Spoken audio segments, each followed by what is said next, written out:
인사 나누겠습니다. 잘 나오셨습니다. 사랑합니다. 축복합니다.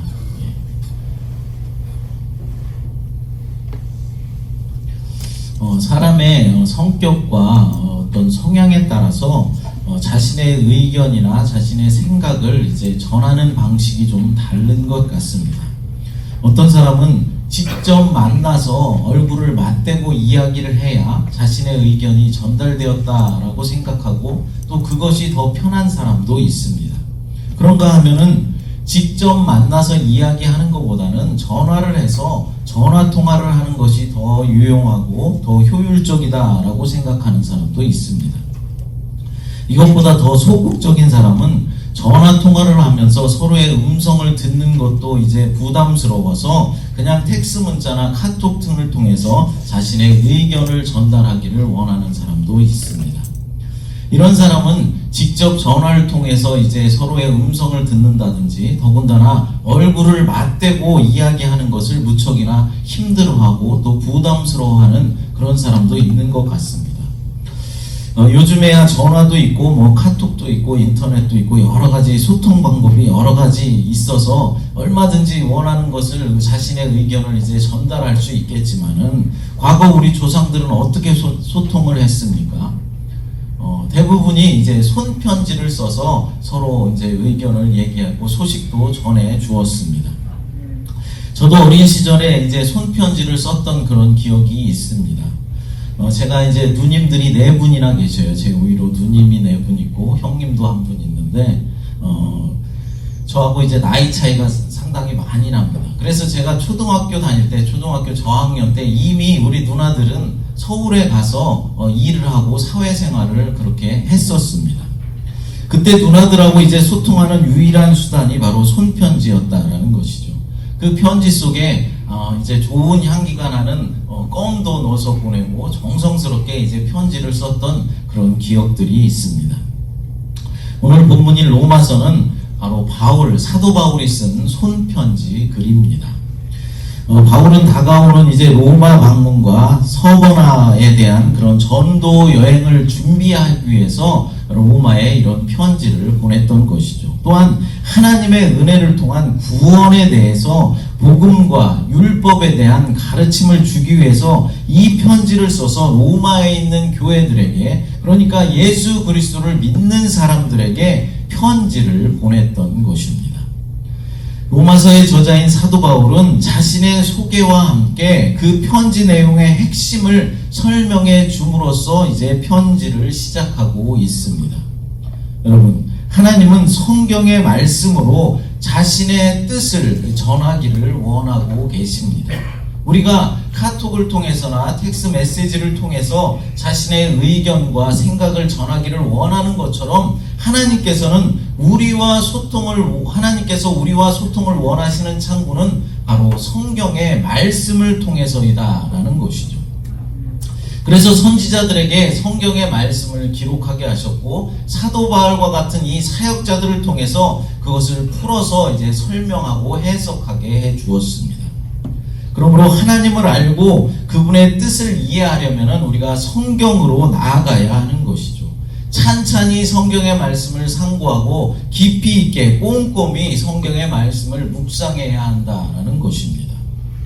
그러면 오늘 본문을 통하여서 사도 바울이라는 이 사역자는 어떤 사람이었고 어떤 사역을 감당했는지 좀 살펴보도록 하겠습니다. 첫째로 바울은 하나님의 아들이며 종이었다라는 것이죠. 본문 1절 말씀 함께 읽어보겠습니다. 예수 그리스도의 종 바울은 사도로 부르심을 받아 하나님의 복음을 위하여 택정함을 입었으니. 아멘. 바울은 예수 그리스도의 종이다라고 지금 자기 자신을 소개하고 있는 것입니다. 그런데 이 종은 당시 로마 시대에 아주 흔하게 있었던 노예를 말할 수도 있겠지만은 그것보다는 하나님과 아들의 관계로 비교하는 것이 더 합당하다라는 것이죠. 그러니까 사도 바울이 하나님의 아들이다라고 보는 것이 더 합당한 해석이다라는 것입니다. 바울은 하나님의 아들이며 하나님의 종이었습니다. 그는 예수 그리스도께서 하나님의 아들이시지만은 하나님의 뜻에 기꺼이 순종하는 종이 되었던 것처럼 자신도 감사와 감격으로 주를 위해 헌신을 했다라는 것이죠. 예수님의 뒤를 그대로 따른 것입니다. 예수님의 행한 대로 자신도 이제 종의 모습으로, 아들의 모습으로 살았다라는 것입니다. 저와 여러분들도 하나님의 아들이며 하나님의 종인 줄로 믿으시기 바랍니다. 여러분, 양자가 되었다는 것이 무슨 말입니까? 후적이 옮겨졌다라는 그런 뜻이겠죠. 그런데 어떤 부모에게 입양되느냐에 따라서 그 아이의 삶이 완전히 180도 달라지게 되는 것입니다. 한 나라의 왕에게 입양되면 왕자가 되는 것이고, 거지에게 입양되면 거지가 되는 것입니다. 여러분, 우리는 본래 마귀 사탄의 자식이었습니다. 요한복음 8장 44절 말씀 읽어보겠습니다. 너희는 너희 아비 마귀에게서 났으니 너희 아비의 욕심대로 너희도 행하고자 하느니라. 그는 처음부터 살인한 자요, 진리가 그 속에 없으므로 진리에 서지 못하고 거짓을 말할 때마다 제 것으로 말하나니 이는 그가 거짓말장이요 거짓의 아비가 되었음이라. 아멘. 너희는 너희 아비 마귀에게서 났다라고 말씀하고 있습니다. 그렇습니다. 우리는 마귀의 자식으로서 매일매일 불안하고 공포 속에서 살아야만 했습니다. 그런데 놀랄만한 희소식이 우리에게 들려온 것이죠.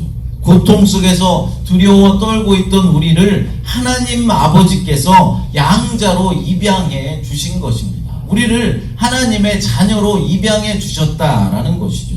성경은 이렇게 말씀하고 있습니다. 요한복음 1장 12절 말씀입니다.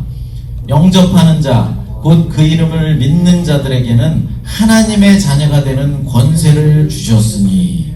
아멘. 여러분, 양자가 되는 조건이 지금 뭐라고 말씀하고 있습니까? 그 조건은 단 한 가지뿐입니다. 예수 그리스도를 영접하고 그 이름을 믿으면 되는 것입니다. 그러면 하나님의 자녀가 되고 양자가 된다라는 것이죠. 그러면 마귀의 자식, 멸망의 자식이었던 우리가 하나님의 자녀가 되는 것입니다. 이 얼마나 감사한 일입니까? 여러분, 저만 감사합니까? 여러분들도 다 감사해야 할 일입니다. 멸망받을 자식이 하나님의 자녀가 되어서 이제 축복의 자녀가 된 이것이 바로 믿음의 비밀이며 하나님의 신비라는 것입니다. 단순히 하나님을 믿는 그런 사람 정도가 된 것이 아니라 하나님의 자녀가 된 것입니다. 얼마 전에 유튜브에서 유기견이 구조되는 그런 장면을 본 적이 있습니다. 추운 겨울에 산책 중에 이제 산속에서 아주 작은 강아지를 이제 발견했습니다. 그 강아지는 주인의 돌봄을 받지 못해서 아주 야위었고 아주 빼짝 말라 있었고 그 몸의 피부에는 부스러기가 잔뜩 나 있었습니다. 얼마나 배고프고 추웠던지 부들부들 떨면서도 자꾸만 눈이 조금씩 감기고 있었습니다. 하지만 그 작은 강아지는 인심 좋은 주인에게 구조되었고 동물병원에 가서 이제 치료를 받고 따뜻한 물로 목욕도 하고 또 맛있는 음식도 먹을 수 있게 되었습니다. 배고픔과 추위에 떨던 강아지는 이제 새 주인을 만나서 따뜻하고 풍성한 곳에서 귀여움을 독차지하면서 평안하게 살아가게 되었다라는 것이죠. 그렇습니다. 마귀 사탄이 다스리던 그 산속에서 배고픔과 추위에 떨고 있던 우리가 하나님의 자녀로 입양이 되어서 이제는 하나님의 따뜻한 품 속에서 평안을 누리며 살게 되었다라는 것입니다. 하나님의 자녀가 된 우리는 하나님의 보호하심과 돌보심, 하나님의 인도하심을 받게 된 것입니다. 그것뿐이겠습니까? 우리는 또한 하나님의 자녀로 입양됨과 동시에 하나님의 상속자들이 되었습니다. 로마서 8장 17절 말씀 읽어보겠습니다. 자녀이면 또한 상속자, 곧 하나님의 상속자요 그리스도와 함께한 상속자니 우리가 그와 함께 영광을 받기 위하여 고난도 함께 받아야 할 것이니라. 아멘. 예수 그리스도와 함께 상속자가 되었다, 하나님의 상속자가 되었다라고 말씀하고 있는 것입니다. 옛날 왕에스라에 있는 왕자들에게 가장 큰 관심사가 뭐냐면은 태자로 책봉되는 것이었습니다. 태자로 책봉을 받아야 이제 아버지 왕의 뒤를 이어서 그 왕국을 이제 상속받을 수 있었기 때문이죠. 옛날의 왕들은 부인을 많이 거느리고 있었죠. 그렇기 때문에 부인이 많다 보니까 왕자들도 많을 수밖에 없었습니다. 그래서 어떻게 보면은 왕국을 이어받기 위해서 서로 경쟁하고 싸워야 하는 상황들이 많이 있었다라는 것입니다. 그런데 하나님의 자녀가 된 우리들은 왕국을 이어받기 위해서 경쟁하거나 싸울 필요가 없는 것입니다. 하나님의 자녀가 된 사람들은 모두가 하나님의 상속권자가 되었기 때문입니다. 예수 그리스도와 함께 하나님 온 우주의 상속권자가 되었다라는 것이죠. 하나님이 우리를 자녀로 만드신 가장 중요한 목적은 우주 만물을 우리에게 상속물로 주시기 위해서입니다. 따라서 하나님의 자녀가 되었다는 것은 우주의 상속자가 되었다라는 것이죠. 그러므로 이 세상에서 그리스도인들은 이 땅에서의 그 어떤 재벌이나 어떤 부자들보다도 더 부유한 마음으로 살아갈 수 있게 된 것입니다. 그들을 부러워할 필요가 없고 우리는 더 큰 상속자들이 되었다라는 사실을 가지고 살아가면 된다라는 것입니다. 훗날 예수 그리스도의 왕국이 되면은 하나님의 자녀된 우리 모두는 예수님과 함께 온 우주 만물을 상속받을 뿐만 아니라 그것을 다스리게 되기 때문입니다. 그러므로 하나님의 양자된 우리는 사도 바울이 그랬던 것처럼 날마다 감사와 감격을 가지고 주를 위해 헌신하는 일생을 살아가야 하는 것입니다. 두 번째로 바울은 사도로 택정함을 받은 자였다라고 말씀합니다. 본문 1절을 다시 한번 읽어보겠습니다. 예수 그리스도의 종 바울은 사도로 부르심을 받아 하나님의 복음을 위하여 택정함을 입었으니. 아멘. 바울은 사도로 부르심을 받았다라는 것입니다. 여기서 사도라는 것은 부르심을 받은 자라는 뜻이 있습니다. 바울은 하나님의 복음을 위해서 택정함을 받은 자였다라고 말씀하고 있는 것입니다.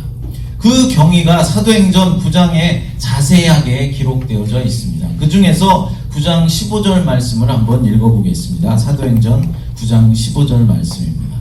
주께서 이르시되 가라, 이 사람은 내 이름을 이방인과 임금들과 이스라엘 자손들에게 전하기 위하여 택한 나의 그릇이라.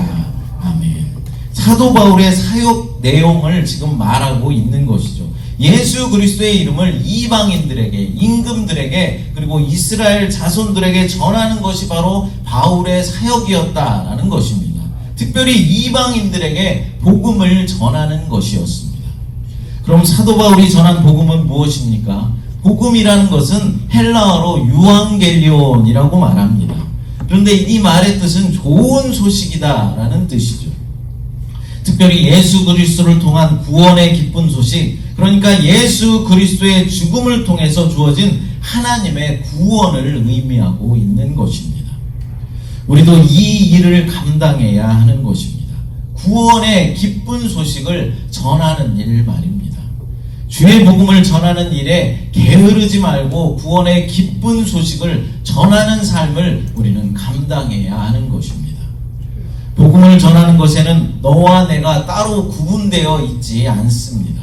누구나 그리스도 자녀된 모두가 다 복음을 전해야 하는 것이죠. 저도 어디에 가든지 복음을 전할 기회를 엿보고 있습니다. 복음을 전하는 데는 어떤 특별한 기술이 필요하거나 방법이 필요한 것이 아닙니다. 그냥 각자 내가 받은 주님의 은혜와 사랑을 있는 그대로 전달하면 되는 것입니다. 자신이 예수 그리스도를 믿으면서 받은 은혜를 그대로 전해주면 된다라는 것입니다. 그런데 복음을 전하는 우리가 하나님의 은혜를 받은 것을 깨닫지를 못하고 자신의 삶이 늘 고통스럽다, 날마다 괴롭다라고만 생각하고 있다면 어떻게 다른 사람에게 복음을 전달해 줄 수가 있겠습니까? 그러니까 먼저는 자신이 받은 은혜를 내가 먼저 깨달을 수 있어야 하는 것입니다. 하나님의 은혜로 내가 여기까지 살아올 수 있게 되었다라는 사실을 알아야 한다라는 것입니다. 어떤 사람이 자신의 후배에게 자기가 다니고 있는 직장을 이제 추천해 주는데 자신이 다니고 있는 직장 생활이 너무나 고달프고 보수는 너무나 작고 보너스도 없고 일만 고되고 시달림만 받고 있다면은 어떻게 그 후배에게 내가 다니는 직장에 들어와서 나랑 함께 일하자라고 추천해 줄 수 있겠습니까? 자신이 먼저 만족하고 기쁨으로 일하는 곳이어야만 자신 있게 그곳을 추천해 줄 수 있을 것입니다. 마찬가지로 하나님을 믿는 것도 내가 먼저 하나님의 은혜로 정말로 기쁨을 누리고 있어야 하고 교회 생활에도 만족하고 행복해야 하는 것입니다. 그래야 다른 사람에게도 교회를 소개시켜 줄 수 있고 복음도 전달해 줄 수 있는 것입니다. 그러므로 우리는 복음을 전하기 전에 먼저 나의 상태를 점검해 보아야 하는 것입니다. 과연 나는 지금 기쁨으로 신앙생활을 하고 있는가? 하나님이 내게 주신 은혜들을 깨달아 알아서 정말로 감사한 마음을 가지고 신앙생활을 하고 있는가를 먼저 확인해 보아야 한다라는 말입니다. 복음을 전하는 데 있어서 우리가 또 한 가지 주의해야 할 점들이 있습니다. 그것은 복음을 전한다는 명목으로 불법을 행한다든지 거짓으로 사람들을 끌어오려 하면 안 된다라는 말입니다. 어떤 사람들은 거짓말을 해서라도 일단은 교회로 데려오기만 하면 된다라고 가리키는 사람도 있습니다. 그러나 그런 방법은 처음에는 좀 성과가 있을지 모르겠지만 결국에는 하나님의 책망을 들을 일입니다. 교회가 성장하는 방법은 딱 두 가지 방법이 있습니다. 하나는 성령 하나님께서 역사해 주시는 것입니다. 성령님께서 사람들의 마음을 움직여서 모아주셔야 교회가 성장해 나갈 수 있다라는 것이죠.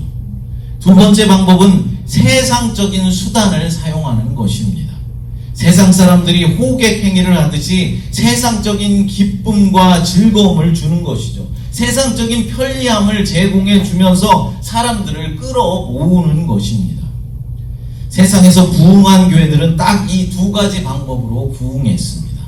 여러분, 어떤 방법으로 교회가 성장해야 옳겠습니까? 당연히 전자의 방법이겠죠.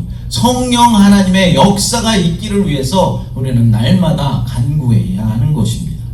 세상적인 방법은 하나님 편에서 볼 때는 불법입니다.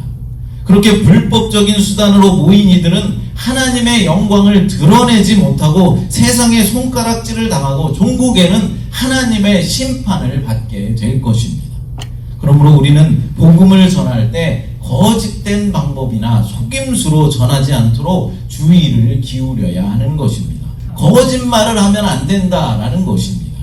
사랑하는 여러분, 예수 그리스도를 통한 구원의 기쁜 소식을 전하기에 온 힘을 다 집중하는 택함받은 주의 자녀들이 되시기를 간절히 축복합니다. 세 번째 마지막으로 바울은 약속된 예수 그리스도를 전하였습니다. 본문 2절과 3절 말씀 읽어보겠습니다. 이 복음은 하나님이 선지자들을 통하여 그의 아들에 관하여 성경에 미리 약속하신 것이라. 그의 아들에 관하여 말하면 육신으로는 다윗의 혈통에서 나셨고. 아멘. 여기서 그의 아들에 관하여 성경에 미리 약속하신 것이다 라고 여기서 말씀하고 있습니다. 창세기 3장 15절 말씀 한번 읽어보겠습니다. 내가 너로 여자와 원수가 되게 하고 내 후손도 여자의 후손과 원수가 되게 하리니 여자의 후손은 내 머리를 상하게 할 것이요 너는 그의 발꿈치를 상하게 할 것이니라 하시고. 아멘. 여기서 여자의 후손이다 라고 하고 있는데 여자의 후손은 예수 그리스도를 상징하는 것으로서 예수님에 대한 첫 번째 약속이 주어진 것입니다. 예수 그리스도께서 결국에는 원수 마귀 사탄을 무찌를 것이다 라고 예언해주고 있는 말씀입니다. 사무엘하 7장 12절 말씀 읽어보겠습니다.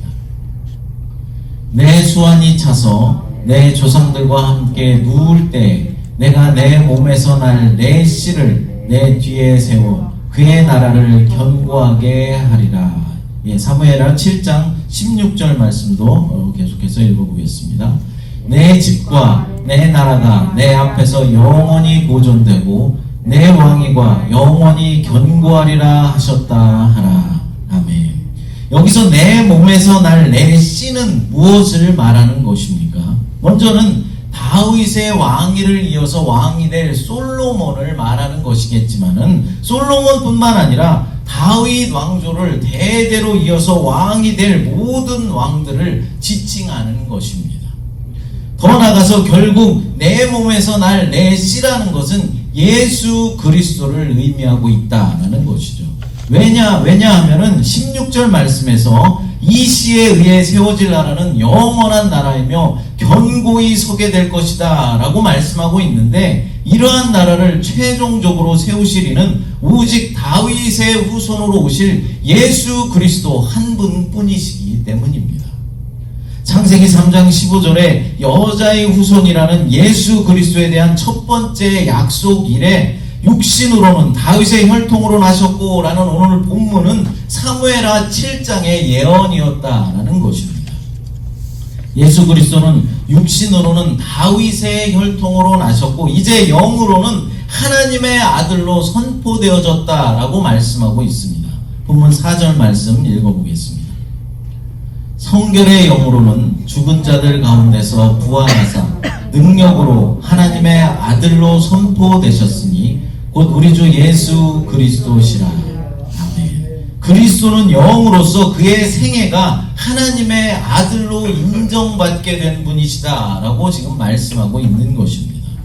예수 그리스도께서 하나님의 아들이라는 것은 우리 인류의 죄를 대속하시고 죽으셨다가 다시 부활하심으로써 증명하셨습니다. 예수님은 창세기 3장 15절의 첫 약속 이래 구약 성경에서 선지자들을 통하여서 계속해서 예언되어 왔습니다. 그리고 그 약속의 말씀대로 우리의 모든 죄를 대속하시고 죽음 당하시기 위해서 성육신하셨고 십자가를 지셨습니다. 그리고 십자가에서 돌아가셨습니다. 또한 약속대로 3일 만에 부활하셨습니다. 그리고 이제 다시 재림주로 심판주로 이 땅에 다시 오실 것이다 라고 약속해 주셨습니다. 우리는 바로 이 약속의 말씀을 전해야 한다라는 것이죠.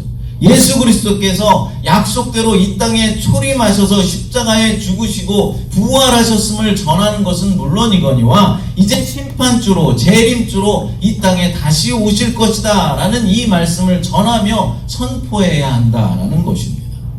사랑하는 여러분, 오늘 말씀을 통하여서 사도 바울은 어떤 사람이었고 또 어떤 사역을 감당했는지 살펴보았습니다.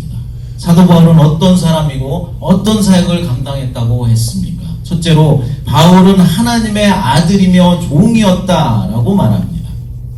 저 여러분들도 하나님의 아들이며 종이 되심을 믿으시기 바랍니다.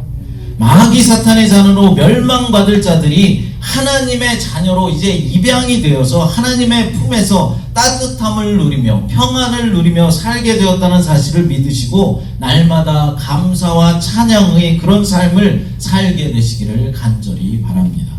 두 번째로 바울은 사도로 택정함을 받은 자였습니다. 사도로 부름받아서 특별히 이방인들에게 복음을 전하였습니다. 우리도 복음의 전도자로 부름받았다라는 사실을 깨닫고 먼저는 내가 하나님의 은혜로 사는 사람이다, 하나님의 은총으로 사는 사람이다 라는 사실을 깨달아 알아서 그 은혜를 다른 이들에게도 전하며 살아가는 그런 삶이 되어야 하는 것입니다. 세 번째로 바울은 약속된 예수 그리스도를 전하였습니다. 그러니까 구약 성경에 예언된 그리스도에 대한 말씀을 전하였다라는 것이죠.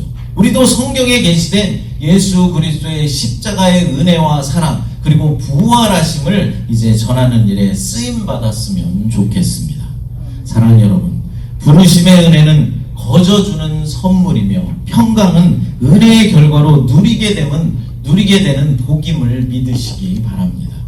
또한 그 사실을 전하는 일에 쓰임받는 저와 여러분 모두가 되시기를 간절히 축복합니다. 기도하겠습니다. 하나님 아버지 감사합니다. 죄인된 우리를 주의 자녀로 삼아주시니 감사합니다. 주의 자녀된 우리들 이제는 변화되어서 구별된 삶을 살아갈 뿐만 아니라 다시 오실 주님을 전하며 감사의 삶, 기쁨의 삶을 살아갈 수 있도록 하나님 인도하여 주시옵소서. 우리 교회를 향하신 주님의 뜻이 속히 이루어질 수 있도록 우리들 힘을 내게 하시고 아버지 하나님 쓰러지지 않고 열정을 다하여서 주님의 나라를 위해서 우리가 헌신할 수 있도록 하나님 축복하여 주시옵소서. 성도의 간절한 소원들 주님의 아시오니 주님의 선하신 뜻 가운데 하나님 응답하여 주시고 이루어 주시옵소서. 거룩하신 예수님의 이름으로 간절히 기도드리옵나이다. 아멘.